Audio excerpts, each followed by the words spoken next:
अस्सलाम वालेकुम नाजरीन, मैं आज मौजूद हूँ कराची में और मैं सफूरा के उस स्पॉट पर मौजूद हूँ जहाँ पर आज दहशतगर्दों ने इस्माइली कम्युनिटी की बस को निशाना बनाया। इन बुज़दिल दहशतगर्दों ने आज निहत्ते लोगों को निशाना बनाया है, जिसमें 45 अफराद जाँ बहक हुए हैं। इसके अलावा 16 अफराद जख्मी है, जिसमें से बताया जा रहा है कि 5 की हालत जो है नाजुक है। नहायत ही अफसोसनाक वाक़या, दिल दहला देने वाला वाक़या जो आज पेश आया है, उसकी मज़म्मत तमाम सियासतदानों ने की है, चाहे उनका ताल्लुक अपोजिशन पार्टी से हो या उनका ताल्लुक हुकूमत की पार्टी से हो।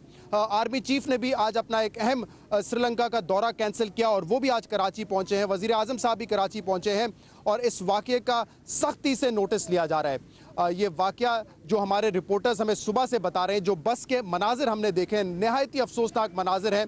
और जो पिक्चर बयान की जा रही है, जो आई विटनेसेस थे, जो ज़ख्मियों ने अपने बयानात दिए कि जिस तरीके से 6 लोग बस में घुसे और बारी बारी उन्होंने जो है सबको गोलियां मार के जाँ बहक करने की कोशिश की। चंद ऐसे उसमें से खुश नसीब लोग थे जो कि बच गए। मैं ये इलाका भी आपको दिखाऊंगा, इसकी तफसीलात हम आपको बताएंगे, लेकिन बड़े अफसोस के साथ ये कहना पड़ता है, ये पाकिस्तान में पहला दहशतगर्दी का वाक़या नहीं हुआ है। ऐसे बहुत सारे साने हो चुके हैं पाकिस्तान में, और जब भी कोई वाक़या होता है हमारी हुकूमतें, हमारे सियासतदान इस चीज़ का अज़म करते हैं कि आइंदा हम ये नहीं होने देंगे। पाकिस्तान के जो शहरी हैं उनकी जानों का तहफ़्फ़ुज़ हम करेंगे, लेकिन कुछ अरसे तक तो हम देखते हैं कि बड़ी हलचल नज़र आती है। ऐसा लगता है कि तमाम जो एक्शन लिए जाएंगे उसके बाद ये दहशतगर्दी पाकिस्तान से ख़त्म हो जाएगी, लेकिन बड़े अफसोस के साथ कहना पड़ता है, बड़े शर्म के साथ कहना पड़ता है, ऐसा होता नहीं है। हम अपने शहरियों की यहाँ पे जान की हिफाजत करने में नाकाम हो जाते हैं। कभी खैबर पख्तूनख्वा की हुकूमत होती है, कभी पंजाब हुकूमत होती है और कभी सिंध हुकूमत होती है। मैं आज सुन रहा था शर्जील मेमन साहब के बयानात कि अब हम दहशतगर्दों का पीछा करेंगे, उनके घरों में घुस के उनको मारेंगे। तो मेरे ख्याल से शर्जील मेमन साहब, ये कदम बहुत पहले उठा लेना चाहिए था। ये दहशतगर्दी का कराची में पहला वाक़या नहीं है, दहशतगर्दी पहले से होती आ रही है और हमने शायद इसका उस सख्ती से नोटिस नहीं लिया जो लेना चाहिए था। और अब जो शहरियों की एक जान का तहफ़्फ़ुज़, जो कि हुकूमत की अव्वलीन जिम्मेदारी है, और कुछ तो मांगते नहीं आपसे, क्योंकि और कुछ आप दे नहीं सकते। ना पीने का पानी दे सकते कराची वालों को, ना तो आप यहाँ पे बिजली फराम कर सकते हैं, ना उनके रोज़गार के लिए कुछ कर सकते हैं। जो एक चीज़ हम उनको दे सकते हैं, जो कि देनी चाहिए, वो है कि उनकी जान का तहफ़्फ़ुज़ हम करेंगे, लेकिन ये हो नहीं सका। अब आप जब ये सुनेंगे तो यकीनन कानों से धुएं निकलेंगे आपके, लेकिन मैं ये क्यों कह रहा हूँ, क्योंकि मेरे पीछे यहाँ पे कुछ चंद कदम पे एक पुलिस चौकी है, जो कि बताया जा रहा है कि पुलिस वहाँ पे होनी चाहिए, पुलिस चौकी जब बनी हुई, लेकिन वहाँ पे कोई पुलिस वाला मौजूद नहीं था उस वक्त। पुलिस की जिम्मेदारी थी वहाँ पे होते, और शायद अगर वहाँ पे होते तो कुछ और जानों को बचाया जा सकता था, शायद उन दहशतगर्दों को ख़त्म किया जा सकता था जो कि इस वक्त मफरूर हैं। आइए मैं आपको दिखाता हूँ उस स्पॉट पर जो वाक़या पेश आया है। बस को यहाँ पर सुबह ही हटा लिया, लेकिन खून यहाँ पर मौजूद है ज़मीन पर, आप देख सकते हैं। इसके इर्द गिर्द पत्थर भी रखे हुए हैं और हमारे जो नुमाइंदे हैं वो सुबह से कवर कर रहे हैं, वो हमें मज़ीद इसकी अपडेट बताएंगे कि एग्जैक्टली हुआ क्या था, ये कितनी देर पहले जो है बस में चढ़े थे और कितनी देर तक ये वाक़या जारी रहा। फैसल, आप सुबह से ये इंसिडेंट कवर कर रहे हैं, आपकी बात उन लोगों से भी हुई जो मौके वारदात पे फ़ौरन पहुँचे, कुछ आई विटनेसेस भी थे, बताएं क्या बताया उन्होंने आपको, तफसील क्या थी इस वाक़े की? जी, ये सुबह 9:15 बजे के करीब का वाक़या है। यहाँ से तकरीबन 1.5 किलोमीटर के फासले पर आगा खान कम्युनिटी के पूरे फ्लैट्स हैं, जहाँ से ये रोज़ाना की रूटीन है इस बस की। ये शटल बस सर्विस होती है, जहाँ अपनी तमाम कम्युनिटी के लोगों को लेते हुए इसी रूट से यहाँ से जाती है और सुपर हाईवे को रोड कनेक्ट करता है। यहाँ से तकरीबन 3 से 4 किलोमीटर के फासले पर सुपर हाईवे है।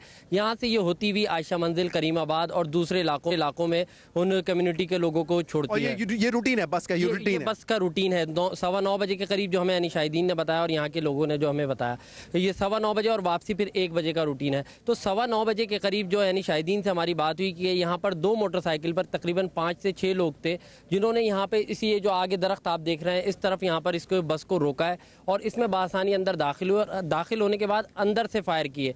फायर करने के बाद वो वहाँ से फिर ड्राइवर जो है यहाँ तक लाने की कोशिश की, फिर उसके बाद वो ड्राइवर यहाँ पे लाके दम तोड़ गया और बस यहाँ पर रुक गई। सुबह यहाँ पर डीजी रेंजर्स भी आए, आईजी सिंध भी आए और मुख्तलिफ एजेंसीज भी यहाँ पर आई और मुख्तलिफ कानून नाफिज करने वाले इदारे भी यहाँ पहुँचे और इसका जायज़ा लिया इवेंट का। ये पीछे जो आप ये घर देख रहे हैं, इस घर को काफ़ी फोकस किया गया था। इस घर की काफ़ी हर तरीके से इसकी तहकीकात की गई, इसको जायज़ा लिया गया क्योंकि यहाँ से कोई शवाहिद इकट्ठे हो सकें।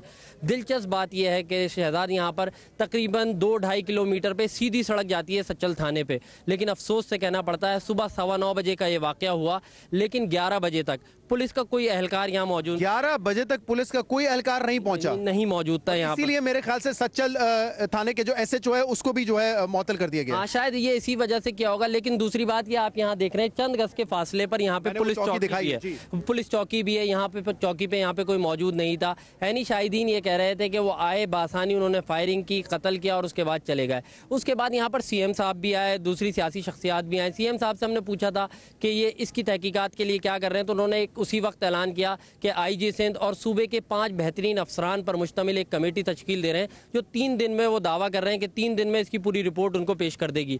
ताहम यहाँ पे सुबह से ही मुख्तलिफ कानून नाफिज करने वाले इदारे, CID, CIA, तफ्तीशी अफसरान हर दावे से, क्योंकि यहाँ पे मौजूद थे, कोई ऐसे शवाहिद मिले हैं? क्योंकि सुबह ये भी रिपोर्ट किया गया था एक पुलिस की किसी सिक्योरिटी गार्ड की कैप शायद बस के अंदर से मिली है, और कुछ ऐनी शाहिदीन ने शायद ये भी बताया था कि जो लोग बस में गए थे वो भी किसी सिक्योरिटी एजेंसी का यूनिफॉर्म पहना हुआ था उन्होंने। जी बिल्कुल, क्राइम सीन यूनिट के जो यहाँ के इंचार्ज थे तारिक जदून, उनसे हमारी बात हुई थी, तो उन्होंने ये बताया था कि हमें बस के अंदर से एक कैप मिली है जो निजी सिक्योरिटी की है। तो उनका ये कहना था कि मुमकिन तौर पर हो सकता है कि वो सिक्योरिटी के लिबास में आए हों और उन्होंने जिस तरह रोका गाड़ी तो इसलिए शायद उनको देख के रोक भी दिया गया हो। इसमें जो असला इस्तेमाल हुआ था वो 9mm पिस्टल इस्तेमाल की गई थी, और जो है मशीन MCG जो है छोटी मशीन गन जो होती है वो SMG जो होती है वो इस्तेमाल की गई थी। ऐनी शाहिदीन ये कह रहे थे यहाँ पे जो लोगों से हमारी मुख्तलिफ बात हुई कि लगता यूँ है कि वो सिक्योरिटी गार्ड की, निजी सिक्योरिटी गार्ड कोई कंपनी थी, उसके लिबास में मलबूस थे और उसको देखकर बासानी रोक लिया गया। शायद कोई ये चेक पोस्ट है, क्योंकि यहाँ पे एक पुलिस चौकी भी मौजूद है। अब ये कहना कबल वक्त है, लेकिन वजीर आला ने जो अनाउंस किया है, दावा किया, एक जख्मी जिसकी जो है जिसने अपना एक बयान भी दिया है, उसने बताया कि ये इंसिडेंट हुआ किस तरह। खातून ने उन्होंने बताया कि जब पहले बस को रोका गया, फायरिंग की गई, तो ऐसा लगा कि शायद ये लूट मार का एक वाकया होने वाला है। बस में जो है 6 लोग एंटर हो गए और उस वक्त 2 बच्चे थे जिनको कहा गया कि इनको साइड में कर दें। इसके अलावा फिर कहा गया कि इन तमाम लोगों को जो है वहीं पर ख़त्म कर दिया जाए, जिस पे अंधाधुंध फायरिंग हुई। और इसके बाद जाकर एक शख्स को देखा गया कि कोई ज़ख्मी है तो उसको फिर गोली मार के कत्ल कर दिया जाए। तो इस किस्म का ये अफसोसनाक वाकया, दिल दहला देने वाकया हुआ है, और शायद इसीलिए इसका सख्ती से नोटिस लिया जा रहा है। लेकिन मसला सिर्फ इन लोगों को पकड़ने का नहीं है, मसला ये है कि हम क्या हिकमत अमली तैयार कर रहे हैं इन दहशतगर्दों से निपटने के लिए। मुझे याद है जब 16 दिसंबर का जो APS का वाकया हुआ था पेशावर में, उसके बाद बड़ी मीटिंग्स हुई थी, सर जोड़ के बैठे थे तमाम सियासतदान। APCs के बाद APCs हुई, नेशनल एक्शन प्लान बनाया गया। उस नेशनल एक्शन प्लान को भी मीडिया में काफ़ी दिन तक डिस्कस किया गया कि उसमें कितना उसमें अमल दरामद हुआ है, कितनी इम्प्लीमेंटेशन हुई है। लेकिन बड़े अफसोस के साथ कहना पड़ता है कि वो कागज़ का टुकड़ा ही था सिर्फ, क्योंकि फेडरल में, वफाक में हमने देखा कि कुछ उस पर हरकत आई। हमने देखा पंजाब में कुछ नुकात पर अमल हुआ, लेकिन बाय एंड लार्ज उस नेशनल एक्शन प्लान पर अमल नहीं किया गया। बहुत सारे ऐसे नुकात हैं जो मैं यहाँ बैठ के गिना सकता हूँ, जिसमें मदारिस की रजिस्ट्रेशन के हवाले से, लिटरेचर क्या होगा, फोर्सेस जो है बनाई जाएंगी नहीं, ये बहुत सारे ऐसे नुकात हैं जिन पर काम नहीं किया गया। काम किया जाना दूर की बात है, काम शुरू भी नहीं किया गया। अगर आज हम शुरू करेंगे तो शायद अगले चंद महीने में, अगले चंद सालों में हम उस जगह पर पहुंचेंगे जहां हम कह सकते हैं हम कोई बड़ी तब्दीली ला सकते हैं, कोई मुस्बत तब्दीली ला सकते हैं। लेकिन ये वाकया होता है, तमाम सियासतदान उछल पड़ते हैं और मजम्मतें भी आ जाती है, लेकिन इसके बाद हम कोई एक्शन नहीं देखते। अल्ताफ हुसैन साहब का मैं बयान देख रहा था, उन्होंने मुतालबा कि CM साहब अगर अपना काम अंजाम नहीं दे सकते, प्राइम मिनिस्टर साहब अगर अपना काम अंजाम नहीं दे सकते तो इस्तीफ़ा दे दें। और अगर इस तरह इस्तीफ़े देने लगे तो मेरे ख्याल से हर चंद महीने बाद हम देखेंगे कि वज़ीर आला जो है वो सूबे का तब्दील हो जाता है। ज़ख्मियों की हालत मुझे ज़रा बताएं, ये तमाम ज़ख्मी जो थे उनको मेमन हॉस्पिटल में लेके गए हैं या दूसरे अस्पताल में भी लेके गए? जब ये वाक़या हुआ था तो करीब तरीन हॉस्पिटल मेमन हॉस्पिटल था, वहाँ पर इलाज किया जा रहा था। लेकिन अब ज़ख्मियों को जो है आगा खान हॉस्पिटल शिफ्ट कर दिया गया है। वहाँ पर 6 ज़ख्मी अभी मौजूद हैं जिनका इलाज किया जा रहा है, और आगा खान में अभी तक जो ज़ख्मी हैं वहाँ मौजूद हैं, जबकि डेड बॉडीज़ हैं वो उनके घरों पर पहुँचना शुरू हो गई हैं।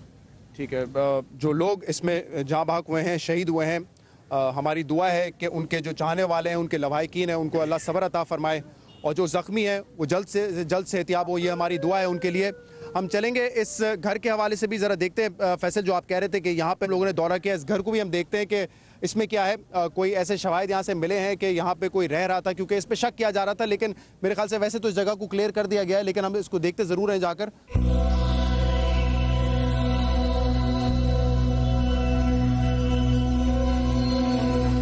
नाज़रीन, ये वो मुबैना घर है जिस पे हमारे अभी रिपोर्टर ने भी हमें बताया कि यहाँ पर डीजी रेंजर्स भी आए थे और यहाँ पे आके इन्वेस्टिगेट किया गया कि कहीं इस घर का इस्तेमाल तो नहीं किया था दहशतगर्दों ने।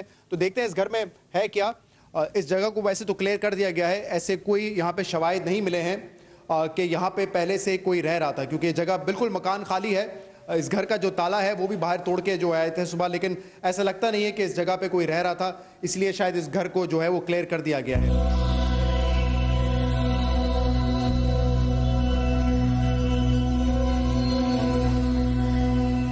मैं आपको दिखाऊंगा अब वो लोकेशन भी कि जो पुलिस चौकी का मैं जिक्र कर रहा था, वो पुलिस चौकी भी बहुत करीब है और वहाँ पर इस वक्त एक पुलिस की सुजुकी भी मौजूद है।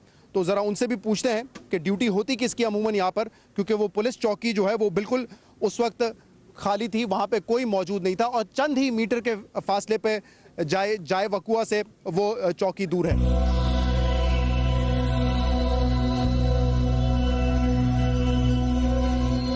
ये वो पुलिस चौकी है और अगर मैं आपको कैमरा पैन करके दिखवा सकूं, ये जो लोकेशन है जो जाए वकुआ है उससे मेरे ख्याल से चंद कदम के फासले पर ये चौकी है सच्चल थाने की। तो ये चौकी जब ये वाकया हुआ पेश आए तो हमारे नुमाइंदे भी हमारे साथ थे फैसल, जिन्होंने बताया कि यहाँ पे कोई मौजूद नहीं था उस वक्त और इसके बाद भी बहुत ताखीर से पुलिस यहाँ पे पहुंची और जो थाने की पुलिस थी वो यहाँ पे आने में जो है उन्होंने इतना 1.5-2 घंटे का वक्त लगा दिया। तो जरा आगे जाके देखते हैं और इनसे बात भी करते हैं कि ये पुलिस चौकी क्यों खाली होती है। अस्सलाम जी, ये पुलिस चौकी पे कब कब होती है यहाँ पे नफरी? पता नहीं। आप कौन से थाने से आए? हम हेडक्वार्टर से आए। लेकिन ये पुलिस यहाँ पे जब ये जाए वकुआ के बिल्कुल करीब है ये चौकी और पुलिस यहाँ पे मौजूद नहीं थी जब ये हुआ था, आपको कब यहाँ पे तैनात किया गया? ये इमरजेंसी के लिए आए हैं। इमरजेंसी के लिए आए? ये सच्चल थाने से नहीं है? नहीं। ये वो देख सकते हैं आप, ये कह रहे हैं कि हम हेडक्वार्टर से आए, लेकिन ये जो यहाँ पे पीछे चौकी है ये खाली पड़ी होती है। तो चौकी बनाने का फायदा क्या है जब यहाँ लोगों ने होना नहीं होता। और अब जब वाकया हो चुका है तो इसके बाद जो है यहाँ पर स्पेशल पुलिस को जो है हेडक्वार्टर से बुलाया गया है। एक जो है सुजुकी यहाँ पे खड़ी है। मैं फिर जाए वकुआ पे जाएंगे और आपको दिखाएंगे स्माइली कम्युनिटी, मासूम लोग, निहत्ते लोग, ऐसी कम्युनिटी मेरे ख्याल से हर कोई यहाँ पर कहेगा कि उनका ना किसी से झगड़ा है, ना कोई फ़िरका वाराना कोई भी ऐसा वाकया होता है उसमें उनकी कोई ऐसी इन्वॉल्वमेंट है। उन लोगों को निशाना बनाने का क्या मकसद हो सकता है? सिर्फ एक ही मकसद है, ये दहशतगर्द पाकिस्तान के दुश्मन हैं, ये इंसान के दुश्मन हैं, ये इसीलिए इंसानों को मारते हैं ताकि अफरा तफरी हो, पाकिस्तान का नाम बदनाम हो। लेकिन इनको रोकने की अव्वलीन जिम्मेदारी हमारे इदारों की है, इनको रोकने की अव्वलीन जिम्मेदारी हमारी हुकूमतों की है। और बड़े अफसोस के साथ कहना पड़ता है क्योंकि इतना बड़ा जानी नुकसान हुआ है, इतना बड़ा जानी नुकसान हुआ है जिसमें 45 अफराद जाबाक हुए हैं। तो इससे ये कहना मेरे ख्याल से गलत नहीं होगा कि अपनी जिम्मेदारी हम पूरी करने में नाकाम हो गए। इन लोगों की जानों का तहफ़्फ़ुज़ करने में हमारी हुकूमतें, हमारे इदारे फ़िलहाल नाकाम हो चुके हैं।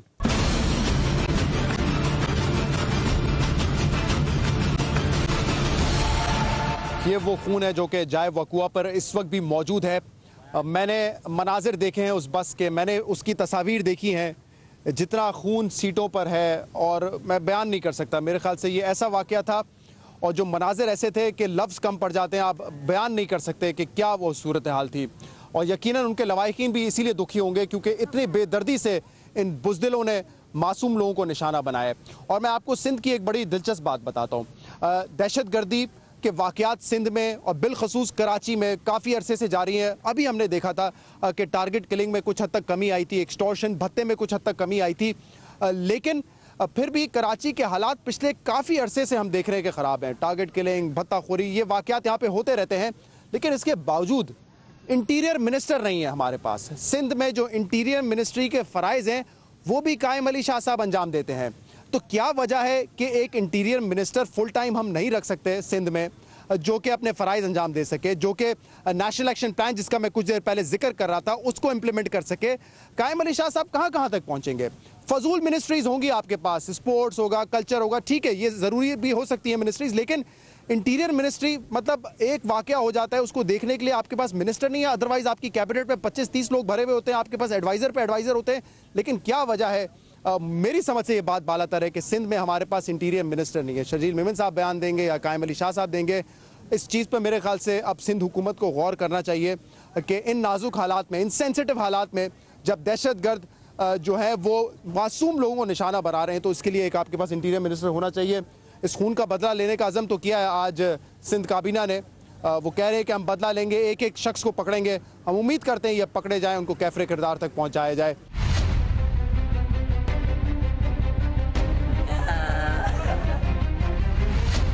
नाज़रीन, जहाँ पे ये वाकया पेश आया है ये सुनसान इलाका है, आबाद इलाका नहीं है। यहाँ पे जो है ट्रैफिक भी नहीं होता।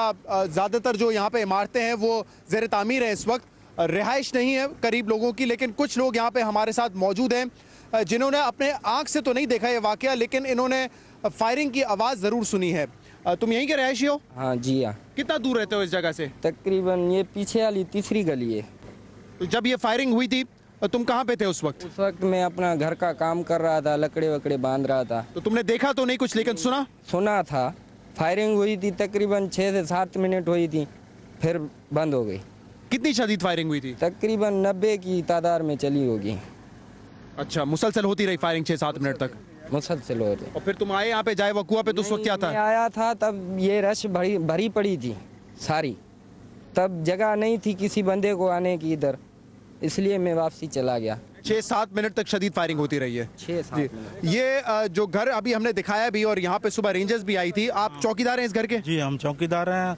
ये घर का ताला तोड़ के रेंजर्स ने खुद ही तशरा किया है, उसके बाद जो रेंजर्स और ये किसका घर है ये फेडरल गवर्नमेंट की, हम चौकीदार हैं। और खाली है घर? खाली है, कोई नहीं रहता यहाँ पर? अंदर ताला लगा हुआ है, ताला सुबह तोड़ दिया है रेंजर्स वालों ने, तोड़ के फिर देखा है, मुआयना किया। जब ये वाकया हुआ उस वक्त आप कहाँ पे थे? मैं रास्ते में था, मैं इधर आ गया हूँ तो यहाँ पे रेंजर्स भी खड़ी हुई है। मेरा सुबह की ड्यूटी थी, मैं यहाँ पे आ गया हूँ तो रेंजर्स भी खड़ी है, पुलिस भी खड़ी है, सारा यहाँ पे मिलके चला। आपके जो साथ यहाँ पे लोग रहते हैं उन्होंने क्या बताया कि क्या हुआ था इस जगह? कहा कि फायरिंग हो रही थी, फायरिंग की आवाज़ मैंने सुनी और उसके बाद जो है ना मैं अंदर छुप गया। फायरिंग की आवाज़ ज़्यादा थी, 6-7 मिनट वो फायरिंग चली। उसके बाद जो है ना बस यहाँ पे आके रुक गई। बस को मैंने देखा, बाकी किसी शख्स को नहीं किया। मैं छुप गया डर के वजह से, मैं भी सुबह निकलूँ मेरे को भी मार देंगे, इसलिए वो बाहर नहीं आया। और वो कह रहे थे कि लोगों के यहाँ पे चिल्लाने और बच्चों की चीखने की आवाज़ें आ रही थी। की आवाज़ आ रही थी, बस तो गेट के सामने है, इसी वजह से जो है ना आवाज़ आ रहा था। तो यहाँ पे रिहाइश है, ज्यादा आबादी होती है, ट्रैफिक होता है नहीं होता इस इलाके में? कम है। और कोई इससे पहले यहाँ पे दहशतगर्दी का वाकया या कोई ऐसे लोग जिसके बारे में बता सकें आप? दहशतगर्दी ऐसा तो कोई ऐसा बड़ा वाकया तो नहीं हुआ, छोटा मोटा ये चोरी चकैती होती ही रहती है दूसरे रोड पे, सुनसान है क्योंकि इसी वजह से। ये पुलिस चौकी बिल्कुल आपके घर के पास ही है सामने। यहाँ पे नफरी होती है पुलिस की या नहीं होती है? नहीं, ये तो खाली रहता है। खाली रहता है? हाँ। कोई नफरी नहीं होती इस पे? कभी कभार घंटा 2 यहाँ पे खड़े होते हैं फिर चले जाते हैं। और ये पुलिस यहाँ पे कब पहुंची थी, कितनी देर बाद पहुंची थी? पुलिस, मैं तो आया हूँ तो उस टाइम पुलिस भी मौजूद थी, रेंजर्स भी मौजूद थी, सारे अमला यहाँ पे मौजूद थी। तो यहाँ पे यानी शायद तो हम नहीं कह सकते, लेकिन हाँ लोग ऐसे हैं जिन्होंने आवाज़ सुनी है, जिनका जिक्र ये कर रहे हैं, जो यहाँ पे चौकीदार थे और वो भी छुप गए। और ये जो मुबैना मकान है जिसको हमने दिखाया और जिस पर सुबह रेंजर्स भी गई थी, जहाँ पे कोई ऐसे शवाहिद तो नहीं मिले, कह रहे हैं कि फेडरल गवर्नमेंट के ये घर हैं जिनका ताला तोड़ के सुबह इस जगह को भी चेक किया गया है। कहीं ऐसा तो नहीं कि दहशतगर्दों ने यहाँ पे पनाह ली हो इस वाक़े से पहले। कह रहे हैं कोई ऐसा बड़ा दहशतगर्दी का वाक़या तो नहीं आया। हाँ, डकैती वगैरह के वारदात के केसेस जो है वो सुनने में ज़रूर आते रहते हैं यहाँ पर।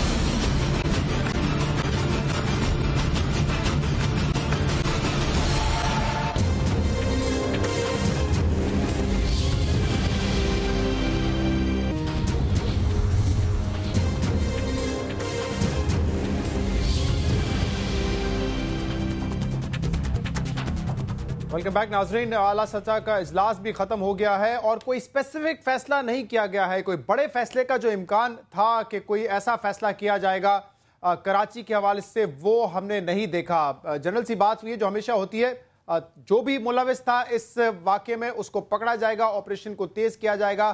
कैसे तेज किया जाएगा, क्या कोई अकाउंटेबिलिटी होगी, क्या चीफ मिनिस्टर साहब जो अपने ओहदे पे पिछले 8 साल से मौजूद हैं, 7 साल से मौजूद हैं, उनको हटाने के हवाले से कोई फैसला किया जाएगा? ऐसी कोई बात जो है अब तक हमारे सामने नहीं आई है। मौलाना ताहिर अशरफी साहब हमारे साथ मौजूद हैं। ताहिर अशरफी साहब, 2-3 अहम इशूज़ हैं जिस पर मैं आपसे बात करना चाहूँगा। कौमी जो एक्शन प्लान है उस पर भी हम बात करेंगे, कुछ उसके नुकात मैंने आपके सामने भी रखे थे। क्या चीफ मिनिस्टर साहब को अब रिजाइन कर देना चाहिए? क्या ये कल्चर डेवलप नहीं होना चाहिए हमारे मुल्क में कि अकाउंटेबिलिटी तो हो, सिर्फ एसएचओ को हटा देना या इलाके के एसपी को हटा देना, इस हद तक अकाउंटेबिलिटी होती है, इससे ज्यादा नहीं होती? देखिए, अगर बात हो जिम्मेदारी की, अगर बात हो एहसास की, तो चीफ मिनिस्टर साहब को तो आज सुबह चले जाना चाहिए था, लेकिन वो कहते हैं क्या हुआ, ये तो रूटीन मैटर है, रोज ही हो रहा है, आज यहाँ है कल कहीं और है। और वो मामूल की उनके लिए बात है। यहाँ पर कौम बेबस है, हुक्मरान बेहिस हैं। वजीर दाखिला आपका कहाँ है? क्या वजीर दाखिला की जिम्मेदारी नहीं बनती है कि वो कौम को बताए कि क्या हो रहा है? कहाँ गए वजीर दाखिला साहब? हमें बताएं कि नेशनल एक्शन प्लान जो है उसका क्या हुआ? कभी बताया उन्होंने? वो आते हैं माशाल्लाह, जिस तरह एक रूहानी पेशवा अपना चेहरा दिखाते हैं और चले जाते हैं। या फिर आप अगर मियां नवाज शरीफ साहब ने और आर्मी चीफ ने ही सारा कुछ करना है तो फिर वजीर दाखिला साहब घर जाएं, फिर वजीर दाखिला का ओहदा भी मियां साहब संभाल लें। हमारी परेशानी ये है और हमारा दुख ये है कि जहां पर जिसको जो काम करना है वो नहीं कर रहा, ये मसला है यहाँ पर। ये आपने खुद ही दिखाया कि कितनी दूर थी चौकी जो है, इस वाकये से कितनी दूर है, अभी आप दिखा रहे थे और बता रहे थे। वहां पर कोई पुलिस वाले थे क्या? वो चौकी सिर्फ इसलिए बनाई गई थी, खाली इमारत बना के उस पर लिख दिया जाए चौकी है? जनाबे वाला, फिर क्या कराची के हालात ऐसे थे कि इतने अहम कम्युनिटी के जो लोग हैं, जिन बेचारों को खतरात हैं, उनको इतनी बड़ी तादाद में वो जा रहे हों और कोई सिक्योरिटी आप मुहैया ना करें? कता कलामी की माजरत चाहता हूं। खालिद मकबूल सिद्दीकी साहब हमारे साथ इस वक्त लाइन पर हैं, सीनियर रहनुमाई एमक्यूएम के।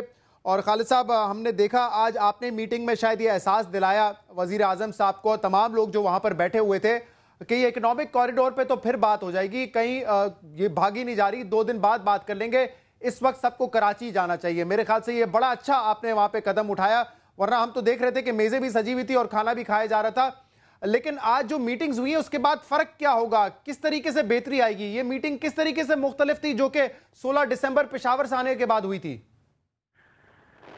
हाँ, मैं बदनसीबी से और अनफॉर्चुनेटली मैं इस हवाले से तो नहीं कोई मुझे बहुत बड़ा वो फर्क लग रहा होगा कि कोई बड़ी तब्दीली आ जाएगी। मे भी हमारी सोचों के साथ तब्दीलियां आना शुरू हों। आज जो हुआ है वो जो इजलास था हमारे नजदीक वो भी बड़ा अहम था, एक कौमी एजेंडा था, लेकिन ये कौमी साहने अब बहुत ही बड़ा, बहुत ही लम्हे फिक्रिया है, क्योंकि अगर ये जारी रहा तो कोई भी कौमी एजेंडा पूरा नहीं हो सकता, किसी और के एजेंडे पूरे होते हुए नजर आएंगे। लेकिन वजीर आजम साहब इस काइंड इनफ के उन्होंने हमारी बात सुनी भी और उसका रखी भी, और वो आए, आज उनकी मीटिंग भी हुई है। अब सारे लोग बैठे भी थे, आज उनकी मीटिंग भी हुई है। हमारी दुआ यही है कि जो भी है, जिन्होंने ये सफाकियत दिखाई है, एक ऐसी कम्युनिटी जिसका पाकिस्तान बनाने में भी बहुत बड़ा रोल है, एक अमन पसंद कम्युनिटी है, तिजारत करती है, टैक्स देती है, पाकिस्तान की तरक्की में उसका भी किरदार है और सॉफ्ट टारगेट है। तो एक तो इस हवाले से वैसी नजर रखनी चाहिए कि ऐसी कम्युनिटीज को हम किस तरह तहफ़्फ़ुज़ दें इन जुनूनियों से जो मजहब के नाम से पूरी दुनिया में मुसलमानों के सर जो है शर्मिंदगी से झुका रहे हैं। और मैं दुआ गो हूं कि इसके कातिल पकड़े जाएं, नहीं पकड़े जाएंगे तो एक बहुत बड़ी बेचैनी और बेयकीनी की डॉक्टर साहब, मुझे एक चीज बताएं और बिल्कुल सच बताएं, पिछले 7-7.5 साल से अगर कायम अली शाह साहब चीफ मिनिस्टर हैं सूबे के और इस वक्त वो होम मिनिस्टर भी हैं, उनके फराइज भी वो अंजाम दे रहे हैं, और अगर सूबे के हालात नहीं बदलते, अगर इस शहर के हालात नहीं बदले हैं, टारगेट किलिंग होती रहती है, अभी ऑपरेशन की वजह से हमने देखा है कि कुछ हद तक कमी आई है, लेकिन फिर जो मुझे एक सीनियर अफसर ने कल ये बताया था कि अब कराची को खतरा है क्वालिटी किलिंग से, हाई प्रोफाइल किलिंग से। 2 डीएसपी एक हफ्ते में मार दिए गए, प्रोफेसर्स को टारगेट किया जा रहा है जिससे बड़ी खबर बनाई जाए, और आज ये वाकया हो गया। तो ऐसे चीफ मिनिस्टर को क्या अपनी जगह पर रहना चाहिए? क्या अकाउंटेबिलिटी अब हमें उस लेवल पर नहीं लेके जानी कि जो शख्स अपना फर्ज नहीं निभा रहा है, जो शख्स फेल हो चुका है, उसको हटा दिया जाए? क्या अकाउंटेबिलिटी ऐसी नहीं होनी चाहिए? एक ऐसा ही माशरा हमारा कायम होना चाहिए कि हर आदमी जिसके पास जिम्मेदारी है वो जिम्मेदारी को कबूल करे, नाकामी को कबूल करे, और जो बार बार नाकाम हो रहा हो तो उसको तो खुद अपने आप को पेश कर देना चाहिए कि मेरा एहतसाब भी करो और कोई आके चलाए।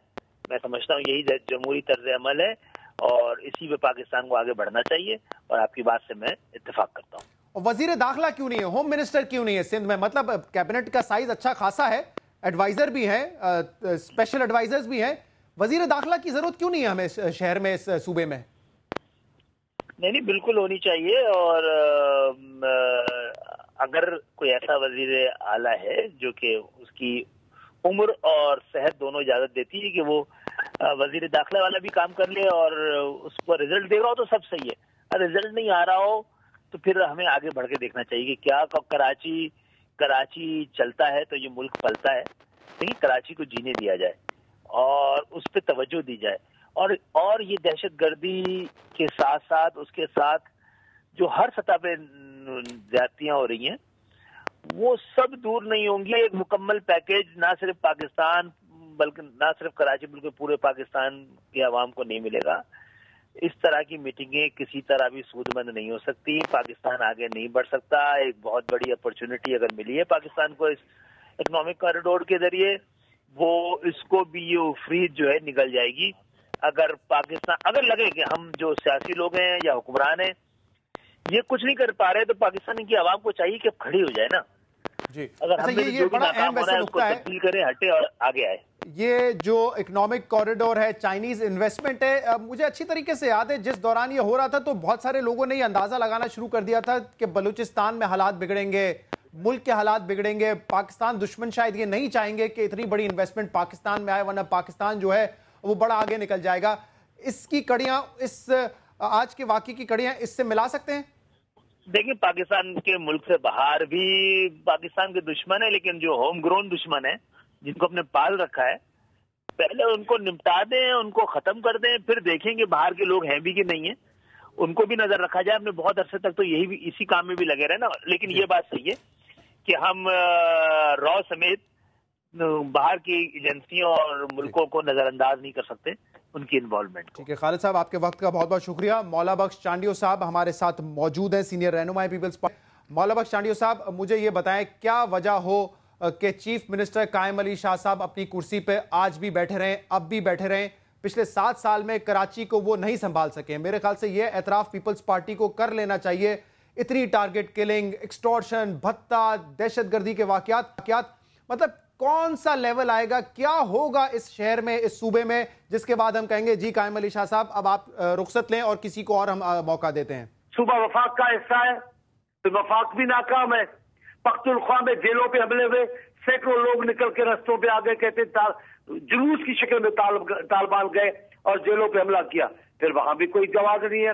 बलोचिस्तान में कोई अमन अमान क्या सूरत हाल है, कोई जवाब नहीं है। तो फिर आप मुकम्मली मुतालबा कर दे जनाब पाकिस्तान के चारों सूबों में कोई अमन अमान नहीं है, लिहाजा वफाकी हुकूमत चली जाए और फिर ये निजाम को लपेट दिया जाए। तो ये मुतालबा करना चाहिए। अच्छा, मुझे ये बताएं कि वजीर दाखिला, होम मिनिस्टर क्यों नहीं है सिंध में? ये सवाल मैं बार बार इसलिए कर रहा हूं क्योंकि मैं बहुत मरतबा पहले भी कर चुका हूं। मैंने कायम अली शाह साहब से भी किया था इंटरव्यू में, वो कहते हैं जरूरत नहीं, मैं 10 लोगों का काम कर सकता हूं अकेला इस उम्र में भी। अब इसका जवाब दे दीजिए, ये तनकीद जायज है कि वजीर दाखिला नहीं है हमारे पास? ठीक है, ये तनकीद नहीं हो सकती, इसलिए कि 60 रुपए पंजाब के वजीर आला अपने पास रख के भी काम चलाते हैं। कभी वहां ये सवाल नहीं आया कि सवाल तो वहां पे भी उठता है। सुन तो ले जी, सुन तो ले, उधर भी कई सवाल ऐसे 60 महकमे होते हैं वजीर आला पंजाब के पास, कभी ये सवाल नहीं उठ रहा है। लेकिन ये जो सूबे में वजीर दाखिला का महकमा है, ये अभी कोई चंद साल हुए कि चीफ मिनिस्टर से अलग होकर किसी शख्सियत को दिया गया, वरना ये महकमा क्योंकि इसी पे ये 2 महकमे ऐसे हैं सिविल इंतजामिया का और दाखिला का, जिसमें चीफ मिनिस्टर कायम रहता है, जिसपे चीफ मिनिस्टर का अख्तियार आता है। तो अब अगर अलग हो गया है तो अच्छी बात है, यहाँ भी होना चाहिए। लेकिन यहाँ का सीएम समझते हैं काम हो रहा है और बड़ी चाबुकदस्ती से काम कर रहे हैं, तो ठीक है, अल्लाह उनको कामयाब करे, उनको मौका देना चाहिए। वो समझ रहे, आप क्या समझ रहे हैं? मैं आपसे जानना चाहूंगा, आप क्या समझ रहे हैं? काम ठीक चल रहा है सिंध में, कराची में काम ठीक चल रहा है आपके ख्याल में? देखिए, मैं ईमानदार, मैंने कभी अटकल करके बात नहीं की, जो मेरे दिल में होती है बात करता हूँ। ईमानदार बात यह है कि वाकयात इस किस्म के हो गए, इस तसल्सल के साथ हो गए कि लोगों ने ये सोचना शुरू कर दिया है, तो इसमें कबाहत नहीं है। हम सवालों से गुस्सा न खाएं, हम सवालों का हल ढूंढें और हमें हुकूमत का चेहरा दिखाना चाहिए, अख्तियार का चेहरा दिखाना चाहिए, और सीएम साहब वजीर दाखिला है तो उसका भी दिखाना चाहिए। मैं इसमें नाराज कैसे हो सकता हूँ? जी, मौलाना साहब क्या कहेंगे इस पर आप? तो मैंने कह तो दिया जो मुझे कहना था। मौलाना साहब से मैं मेरे पूछ रहा हूँ, मेरे लिए मौलाना बख्श जी। चांडियो साहब बड़े मोहतरम हैं जी। और मैंने आज पहली बार देखा कि ये थोड़ा सा नाराज हो रहे हैं, लेकिन चांडियो साहब सवाल तो होगा, अगर जेल टूटेगी केपीके में तो सीएम नाराज नहीं पूछा जाएगा। मैं नाराज नहीं, मेरी जान में नाराज आप कैसे नहीं नाराज। और अगर कत्लेआम होगा कराची में, कत्लेआम होगा कराची में, तो जनाब कायम अली शाह साहब से तो अर्ज की जाएगी। अब ये हक तो कोई नहीं छीन सकता कि हम रोए भी ना, मार भी खाएं, रोए भी ना, कत्ल भी हों, आंसू भी ना बहाएं, और ये भी ना कहें कि जनाबे वाला जिस रियासत में हम रहते हैं वो रियासत कहाँ पर है, जिस हुकूमत के हम ताबे हैं वो हुकूमत कहाँ पर है, जिस हुकूमत की जिम्मेदारी है मुझे तहफ्फुज़ देना वो हुकूमत कहाँ पर है।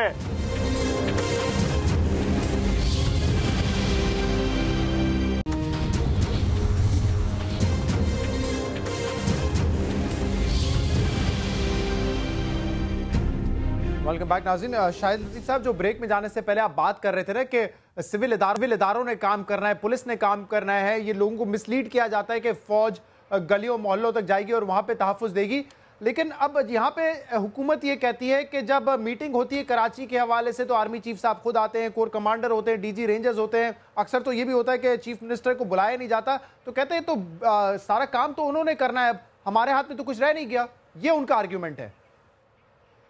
देखें, यही सबसे बड़ी गलतफहमी जो है वो पैदा की जा रही है। इसकी आड़ में आप खुद को छुपा रहे हैं।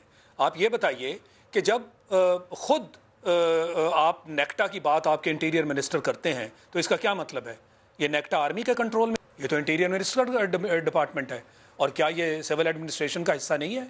और जब आप नेशनल एक्शन प्लान की बात करते हैं उसमें कितने पॉइंट्स हैं जो आर्मी से रिलेटेड हैं? आप खुद बता दीजिए।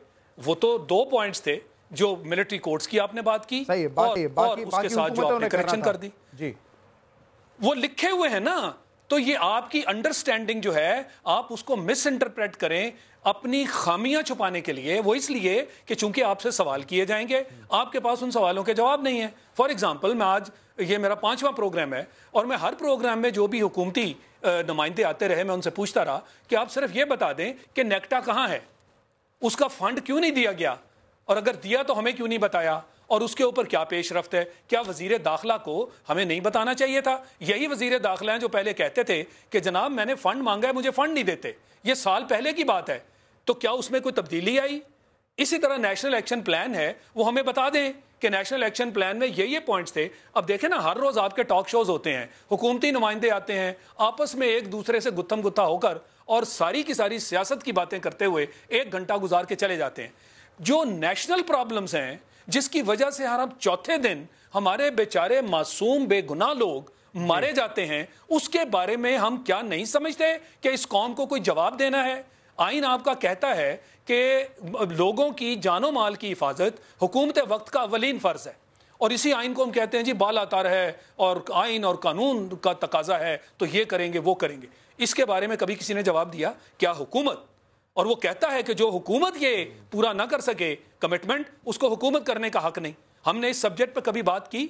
लगातार वन आफ्टर द अदर हमारे फेलियर्स हैं, और ये हुकूमत के फेलियर्स हैं। जैसे मैंने कहा कि 90% काउंटर इंसर्जेंसी जो आपके मिलिट्री ऑपरेशंस हैं वो आर्मी का काम था, उन्होंने किया और ऐसे तरीके से किया। अब जब आप सिविल साइड पे आते हैं, काउंटर टेरर, एक है काउंटर इंसर्जेंसी, दूसरा है काउंटर टेररिज्म। अब जो काउंटर टेररिज्म की डोमेन है वो है आपकी मिनिस्ट्री ऑफ इंटीरियर की, तो वो वहां पे 90% आपकी सिविल एडमिनिस्ट्रेशन है और 10% आर्मी है। तो वो जो 90% जो आर्मी कर रही थी उनका रोल था, उसका जवाब आप उनसे लें, और ये जो 90% है ये इसका जवाब आपको सिविल एडमिनिस्ट्रेशन से लेना है। हमें नहीं मालूम कि पुलिस में जो भर्तियां हैं वो 40% सियासी बुनियादों पर हैं, जो बहुत सारी उनकी तादाद है वो उसको आपने वीवीआईपी ड्यूटी पे लगाया हुआ है। तो वो आम शहरी की तरफ ध्यान कैसे दें? कराची में 30 से 35 हजार पुलिस है जिसमें से ज्यादातर वीवीआईपी ड्यूटीज पे है, जबकि कराची में जो पॉपुलेशन और जो वहां पे चैलेंज हैं उसके मुताबिक 1 लाख से ज्यादा होनी चाहिए, वो नहीं है। इसकी तरफ ध्यान क्यों नहीं देते? इसकी तरफ फंड्स हम क्यों नहीं देते? पुलिस को हम इक्विप क्यों नहीं करते? शाहिद लतीफ साहब, जिन नुकात पे आपने रोशनी डाली है बड़े अहम है, और इस प्रोग्राम में, इस तवील प्रोग्राम में आज हम उसको उठाते रहे। आपका बहुत बहुत शुक्रिया। बाकी जिन्होंने आज प्रोग्राम में हमें ज्वाइन किया था उनका भी शुक्रिया।